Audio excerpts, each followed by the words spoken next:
Very good morning students. आज की class में हम लोग सीखेंगे packing efficiency of FCC. Face centred unit cells जो होती हैं उनकी पैकिंग इफ़िशियंसी हम कैसे डिराइव करते हैं और कितनी होती है, ये हम लोग सॉलिड स्टेट पार्ट 10 में सीखेंगे और ये डेरिवेशन को डिटेल करेंगे। आइए देखते हैं कि ये किस तरह से कैलकुलेट करते हैं। सी if we see the structure of this FCC कि 6 surfaces are there, 6 surfaces होते हैं और इस surface के सेंट्रल पॉइंट पर एक एक एटम होता है जिसका हाफ पोर्शन यूनिट सेल के अंदर आता है और हाफ यूनिट सेल के बाहर होता है। वहीं पर इसके कॉर्नर्स पर, जहाँ पर 8 कॉर्नर्स होते हैं, सभी कॉर्नर्स पर एक एक एटम होते हैं।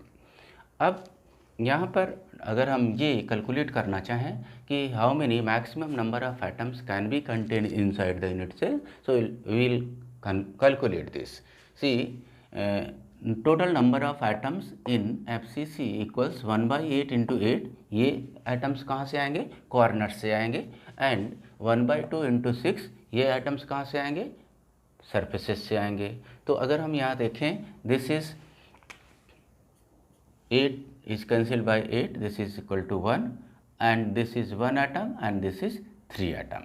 So 1 plus 3 equals total 4 atoms. It means FCC के अंदर टोटल 4 एटम के बराबर का वॉल्यूम यूनिट सेल में कंटेंट होता है अगर वो FCC होता है। अब बात करते हैं कि volume of unit cell, 4 atoms inside the volume of this unit cell, how much volume they contain. Total 8 जो भी हमारे पास यूनिट सेल है, टोटल 4 एटम का वॉल्यूम क्या होगा?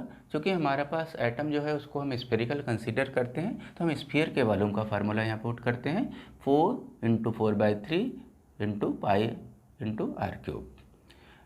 इनको हम सिंप्लीफाई करते हैं तो we can have this 4 × 4 × 22 upon 3 × 7 × r³। अब बात करते हैं कि ये हमारे पास वॉल्यूम ऑफ यूनिट सेल क्या होता है? एज की लेंथ का क्यूब होता है। This is a³। So volume of unit cell equals a³। Now again packing efficiency से पहले हमें ये जानना जरूरी है कि what is relation between a and r। r is the radius of atom. अगर इस फिगर को आप देखें तो सेंट्रल में एक एटम है, इस एटम के 2 r की वैल्यू यहाँ पर है और 1 r कॉर्नर पर है, 1 r इस कॉर्नर पर पाया जाएगा। टोटल d की जो वैल्यू आ रही है small d, that is equal to 4r। तो 1 2 3 4 r के बराबर हो रहा। और वहीं पर अगर हम d को देखें तो ये हमारे पास ये वैल्यू आ रही है 90 डिग्री के, तो ये इसमें हमारे पास क्या होगा? a और ये इस साइड को अगर हम स्क्वायर करते हैं तो d equals √a² + a²। It means d equals 4r equals √a²। Then 4r equals √a। हमारे पास इसको रूट से बाहर निकाल लेते हैं। Now a equals 4/√2r। ये हमारे पास एक रिलेशन मिल रहा है। तो अगर हम यहाँ √2 को रैशनलाइज कर लेते हैं तो देखो, इसको रैशनलाइज करने पर ऊपर नीचे यहाँ पर हम क्या करें? √2 से मल्टीप्लाई करते हैं तो इट बिकम्स 4/2 इंटू √2। तो 2 2 जा 4, ये कैंसिल आउट हो जाता है, 2√2r हो गया। इट मीन्स a की वैल्यू जो हमारे पास आ रही है 2√2r के बराबर आ रही है। अब यहाँ पर ये सारी वैल्यूज़ को हम a के जगह पर पुट करके इसको कैलकुलेट कर सकते हैं। Now packing efficiency P, volume of 4 atoms upon volume of unit cell into 100 करते हैं। तो 4 × 4/3 × पाई r³ इंटू 100 अपन a³। अब इनकी वैल्यूज हम लिख लेते हैं। देखो इनकी वैल्यूज क्या होगा? दस पैकिंग इफिशिएंसी हमारे पास आता है 4 × 4 × 22 इंटू 100 r³ अपन 2√2r होल क्यूब कर दिया।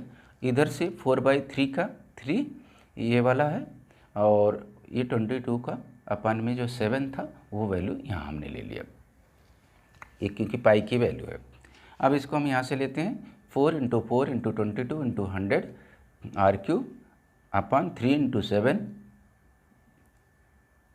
7 इंटू 2। देखो यहाँ पर 2 कितनी बार आएगा? 3 टाइम्स, क्योंकि ये 2 यहाँ पे दिया हुआ क्यूब है। तो 2 × 2 × 2 और √2 भी 3 बार मल्टीप्लाई होगा, √2 × √2 × √2 × r³। तो यहाँ पर देखिए आर क्यूब से आर क्यूब कैंसिल आउट हो जाता है, और इधर से 2 2 जा 4, 2 2 जा 4, ये कैंसिल आउट हो जा रहा है, और इस 2 से ये कैंसिल आउट हो जा रहा है। तो हमारे पास ये तीनों 2 कैंसिल हो गए। अब हमारे पास वैल्यू जो बच रही है वो क्या आ रही है, 2 × 22 × 100, ये वैल्यू बचती है अपन 2 × √2 × 3 × 7। अब इसको सिंप्लीफाई करते हैं तो ये देखिए हमारा √2 नीचे है, उसको हम रेशनलाइज जब करते हैं तो √2 ऊपर चला जाता है, एक 2 यहाँ और आ जाता है। तो इस तरह से हम इसको कैंसिल कर देते हैं कि 2 यहाँ पे आ गया 2200 × √2 अपन 2 × 3 × 7, अप्रॉक्सीमेटली इसकी वैल्यू 74% आ रही है। तो this PE of FCC equal 74% approx. तो इस तरह से हमने पैकिंग एफिशिएंसी FCC का कैलकुलेट किया है, जो कि 74% होता है। और ये जितने भी तरह के यूनिट सेल्स होते हैं, FCC का सबसे ज़्यादा यूनिट सेल के अंदर पैकिंग एफिशिएंसी देखने को मिलता है। तो आज की क्लास में हमने सॉलिड स्टेट पार्ट 10 में ये सीखा कि पैकिंग एफिशिएंसी FCC की कितनी होती है और उसको हम किस तरह से डिराइव करते हैं। तो आज के लिए इतना ही। Thank you for today.